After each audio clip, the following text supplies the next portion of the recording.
nagluto ako ng almusal. Yung mga anak ko tulog pa guys. Ayan o.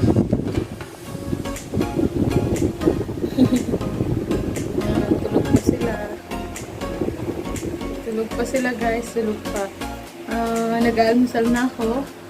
Nagluto ako ng itlog na may kamatis. Paborito kong kainin guys yung paborito kong kainin kamote.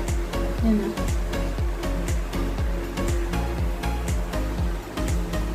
Pag umaga pagigising ko, nagigising ako ng maaga, 4:20 ng umaga. Tawag ito, naglalaga na ako agad ng kamote. Yun ang gustong kainin dito habang ako nasa bakasyon guys.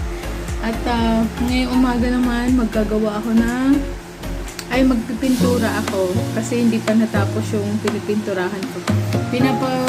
Pinaayos ko yung gilid ko guys sa kahapon kasi balak ko bago ako bumalik, merong pagkakakitaan yung mga bata. Meron silang kunting tinda-tindahan. So yun, pinagawa ko yan kahapon. Mamaya papakita ko sa inyo yung paggawa at saka nung nagpintura ako hanggang sa matapos yung pagpintura. So ginaya ko lang yung kulay ng bahay ko. Yan. Yung kulay pink. Yung TV kahapon pinataas ko yun kasi baka tumaob pa. Sayang baka masira pa. So pinataas ko na rin yan para isahang bayad lang ako sa magagawa.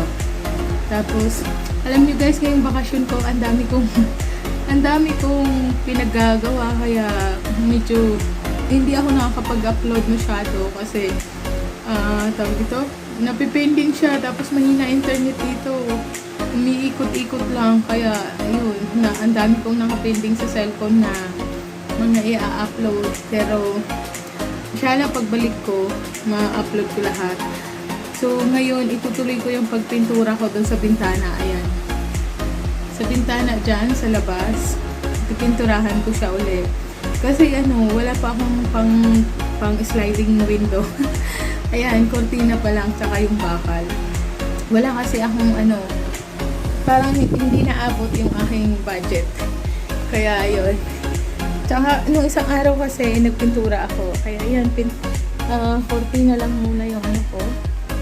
Kasi hindi pa So, ito yun. Hindi makita.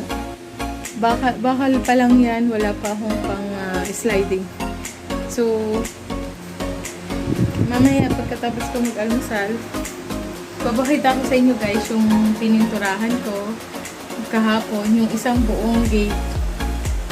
Pininturahan ko ng kulay pink, pati yung kabila. So, pipinturahan uli namin yan, baka Sunday. Pero yung sa bintana dyan, pipinturahan ko na ngayon pagkatapos ko mag-almusal. Mamaya papakita ko guys yung pintura namin ng Sunday. Kami lang ni Hapon nang nagpintura. Kami lang ng asawa ko yung nagpintura kasi sayang din yung pambayad. Hindi naman yan, parang pansamantala lang naman ang kulay, kaya yun. So kami lang tumulong lang ako magpintura. Ako lang nagpintura. Wow, inako. Hindi, pinagtsagaan na lang namin kung anong makulay niya kasi ang pagpapintura dito mahal talagang ang mga bilihin dito sa Pinas pero okay lang. So mamaya pagkatapos ko mag-almusal kasi kumakain pa ako, magpipintura na ako sa labas. Papakita ko sa inyo guys yung labas ng bahay ko. Okay, wait lang guys, kain muna.